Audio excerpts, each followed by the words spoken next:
Cuán firme cimiento se ha dado a la fe de Dios en su eterna palabra de amor.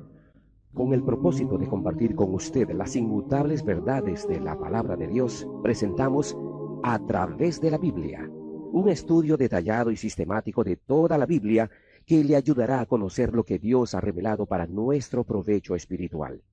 Estos estudios bíblicos fueron diseñados y elaborados por el Dr. J. Vernon McGee, versado maestro de la Biblia, quien dedicó la mayor parte de su vida a la enseñanza clara y sencilla de la palabra de Dios. Acompáñenos, pues, mientras avanzamos en nuestro recorrido a través de la Biblia. Cuán firme cimiento la palabra de Dios. Es un gozo estar nuevamente con usted, amigo oyente, para traerle otro estudio de la serie A través de la Biblia. Con el capítulo 49, amigo oyente, comenzamos otra división del libro de Isaías. Ya hemos dicho con anterioridad que tenemos tres divisiones principales. En los primeros 35 capítulos del libro de Isaías tenemos el juicio. Eso fue dividido, como pudimos observar, en varios tomos diferentes. Luego tenemos un interludio histórico, comprendido en los capítulos 36 al 39. Tenemos después el gran tema de la salvación o de la revelación del Salvador en el lugar del sufrimiento, en los capítulos 40 al 46. Lo primero que pudimos observar fue la salvación de Jehová, y eso se encuentra en los capítulos 40 al 48. A eso le llamamos, y creemos que de una forma acertada, el consuelo de Jehová, y eso viene a través del siervo, el Señor Jesucristo. Eso comprende los capítulos 40 al 48. También hemos visto la gran polémica contra la idolatría que prevalecía en esos días. Comenzando ahora con el capítulo 49 y hasta el capítulo 57, tenemos la salvación de Jehová que llega a través del siervo que sufre, y luego, finalmente, cuando lleguemos a los capítulos 58 hasta el 66, podemos observar la gloria de Jehová que viene a través de este siervo sufrido. Cada una de estas últimas tres divisiones pueden ser señaladas en el lugar donde Dios dice, como dijo en el último versículo del capítulo 48, «No hay paz para los malos, dijo Jehová». Creo que esto es algo muy notable hoy. La historia del hombre es una historia de guerras y de conflicto que es continua y permanente. Uno encuentra que esto es una realidad hoy, no solo entre las naciones. Es una realidad entre las ciudades, aunque aquí se llama competencia o simplemente rivalidad. Uno encuentra también eso en el mundo de los negocios, en el mundo social, y hasta se puede encontrar en el mundo religioso. Y hay cierto conflicto que siempre continúa, y creemos que uno lo puede encontrar en cada vecindario, en cada ciudad, en cada provincia, y hasta uno lo puede encontrar en muchos hogares. No hay paz para los malos, dijo Jehová. Si usted pudiera lograr la paz para el corazón humano, aparte de Dios, siendo un hombre malo, entonces estaría contradiciendo la palabra de Dios. Hasta ahora nadie ha sido capaz de hacerlo. Eso hace de esta sección algo de suma importancia. Ahora, al comenzar el capítulo 49, tenemos la salvación de Jehová.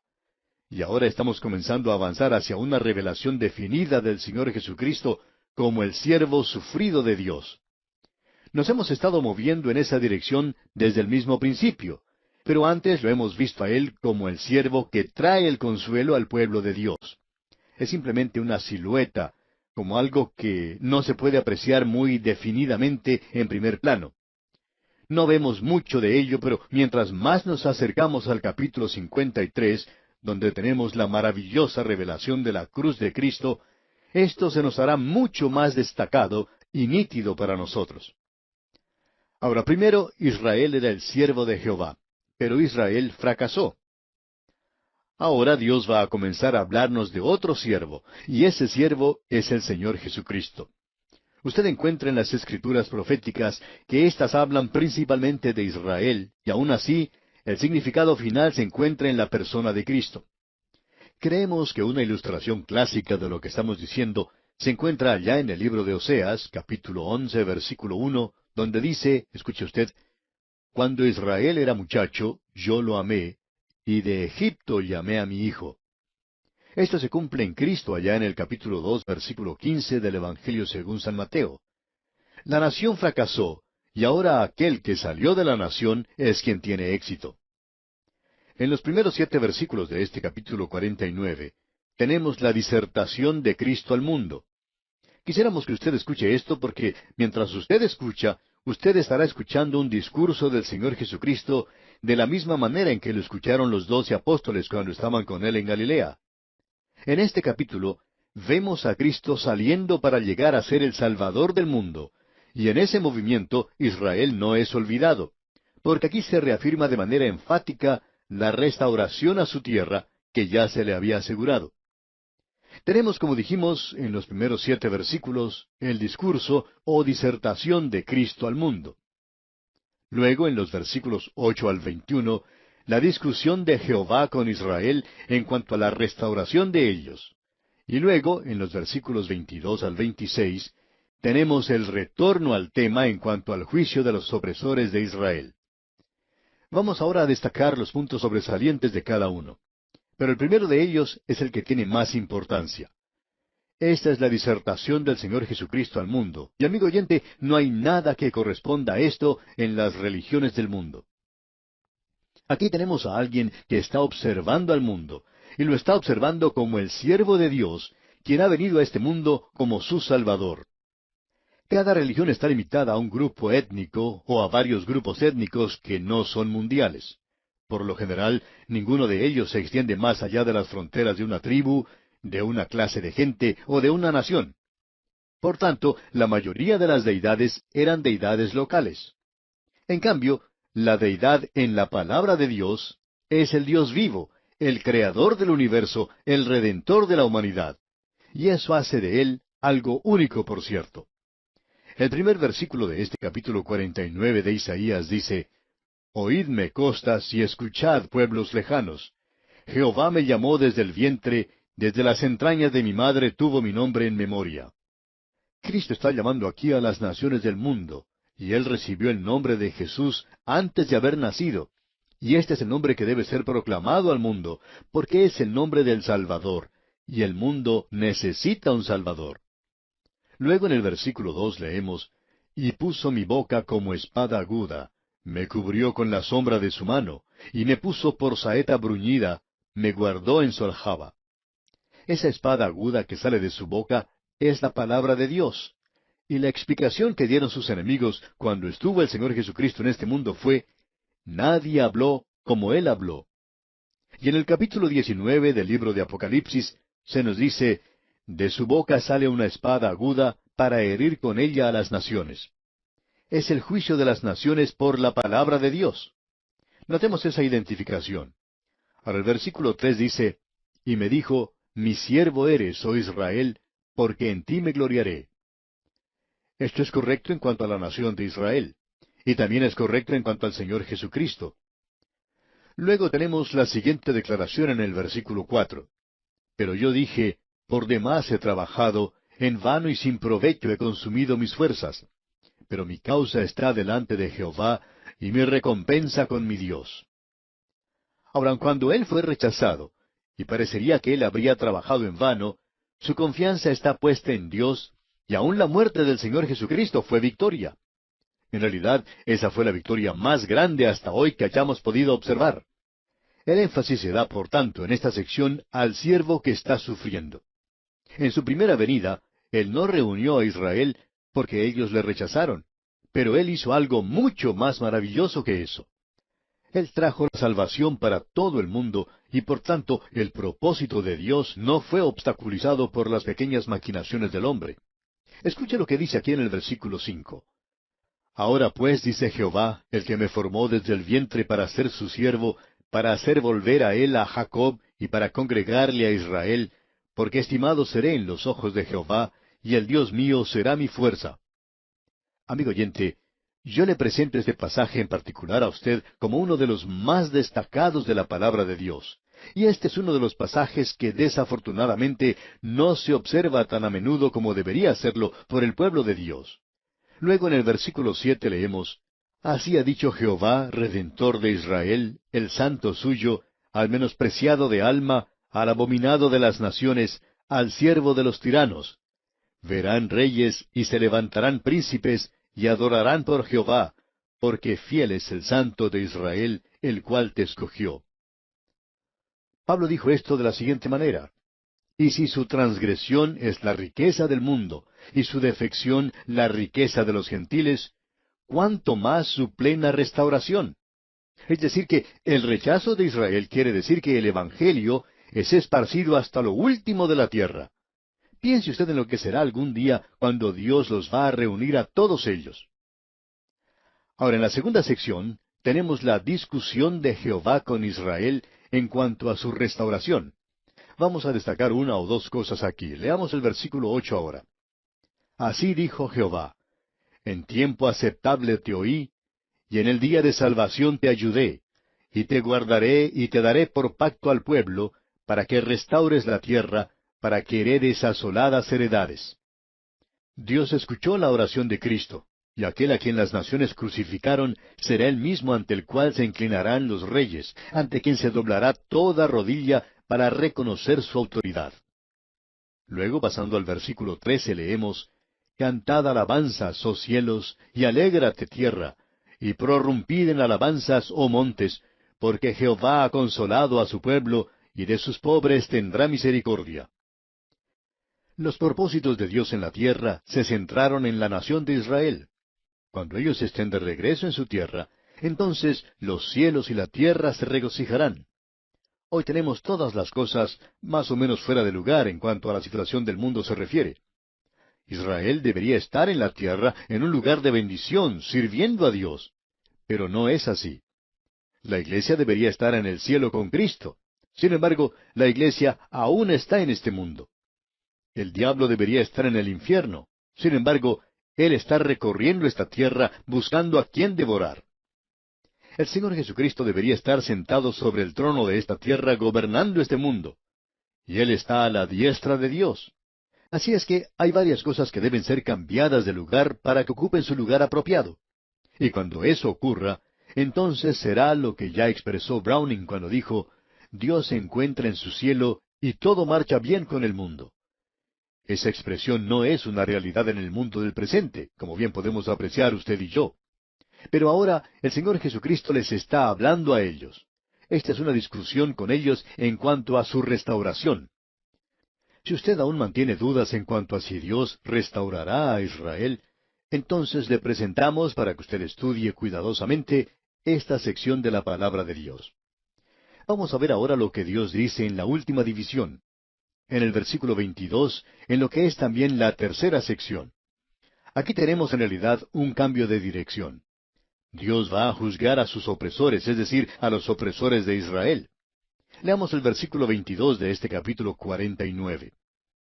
Así dijo Jehová el Señor, He aquí yo tenderé mi mano a las naciones, y a los pueblos levantaré mi bandera, y traerán en brazos a tus hijos, y tus hijas serán traídas en hombros. Dios le está asegurando aquí a la nación de Israel que las naciones gentiles le ayudarán en la restauración final de la nación a su tierra. Anteriormente, las naciones gentiles los habían esparcido a ellos.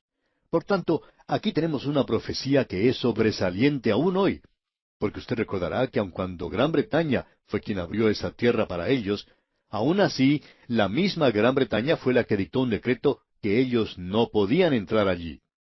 Así es que ellos regresaron en barcos sin permiso y han sido estorbados la mayor parte del tiempo.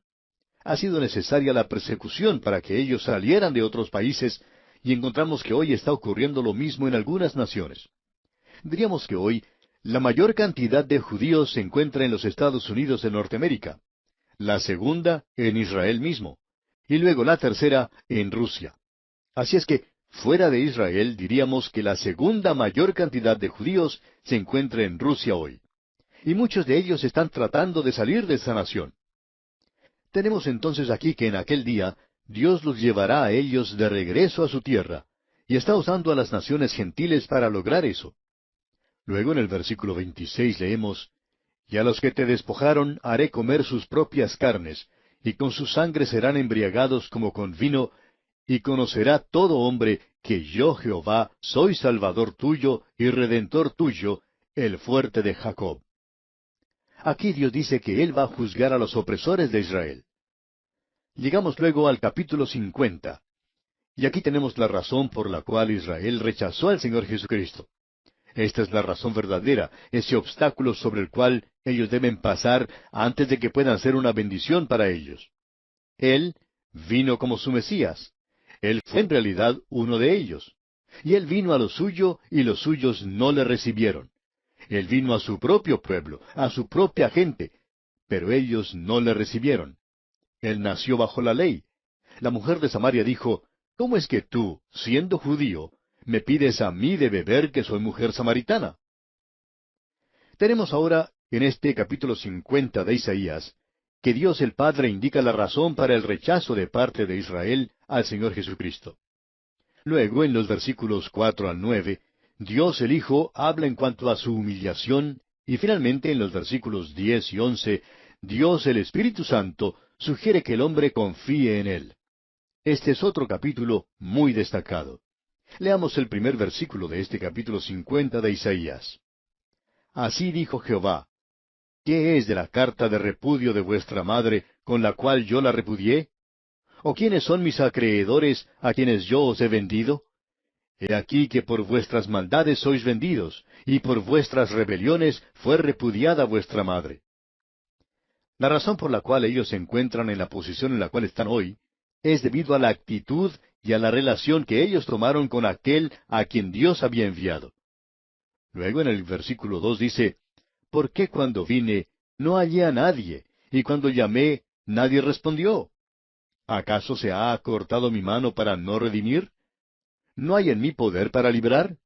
He aquí que con mi reprensión hago secar el mar, convierto los ríos en desierto, sus peces se pudren por falta de agua y mueren de sed. Es decir que, cuando Cristo vino, no hubo dignidad y valor en su persona que se recomendara para que estos hombres se unieran en adoración y alabanza con los ángeles. Él era el Creador y el Redentor, y merecía la reverencia de sus criaturas. Dios los hubiera salvado, pero Él fue rechazado por su pueblo, y hoy está siendo rechazado por el mundo. Luego en el versículo 3 de este capítulo 50 de Isaías leemos, Visto de oscuridad los cielos, y hago como cilicio su cubierta. Y ahora comenzando con el versículo 4, tenemos al Hijo hablando de su humillación. Leamos el versículo 4. Jehová el Señor me dio lengua de sabios, para saber hablar palabras al cansado. Despertará mañana tras mañana, despertará mi oído para que oiga como los sabios. El título por el cual aquí Cristo, el siervo perfecto, se dirige a Dios es Jehová Adonai. Esta es la forma por la cual Él se dio a conocer a su pueblo. Él, de una forma humilde, vino a hacer la voluntad de su Padre, y aquí se nos dice, para saber hablar palabras al cansado. Él estudió la palabra de Dios. Y amigo oyente, si el Señor Jesucristo estudió y conocía la palabra de Dios en su día, ¿qué en cuanto a usted, amigo creyente? ¿No es este uno de los grandes pecados de los creyentes en este momento? No el de cometer pecados, sino un pecado por haber omitido hacer algo, haber dejado de estudiar la palabra de Dios. Diríamos que este es el pecado más grande de la iglesia en el día de hoy. Es el de no estudiar la palabra de Dios. Y es también el pecado más grande del creyente en forma individual hoy. Es por esa razón por la cual tenemos hoy este programa en el aire, porque queremos que los creyentes estudien más la palabra de Dios y lleguen a conocer a fondo lo que Dios ha dejado revelado aquí en este bendito libro, su santa palabra. Y es por esto, amigo oyente, que le urgimos a que usted se una a nosotros en este recorrido que estamos efectuando a través de toda la Biblia, para que llegue a familiarizarse, para que llegue a empaparse de lo que Dios ha dejado expuesto en este libro. Dios nos está hablando aquí, y a nosotros nos corresponde escucharle con atención. Amigo oyente, salgamos de este letargo en que nos encontramos y busquemos la palabra de Dios, sumerjámonos en ella, conozcámosla. Si el Señor Jesucristo la estudió y la conocía, eso quiere decir que usted y yo, amigo oyente, debemos hacer exactamente lo mismo. Y aquí, amigo oyente, vamos a detenernos por hoy. Dios mediante continuaremos con este estudio del capítulo 50 de Isaías en nuestro próximo programa. Mientras tanto, le sugerimos que usted lea el resto del capítulo y se familiarice con él.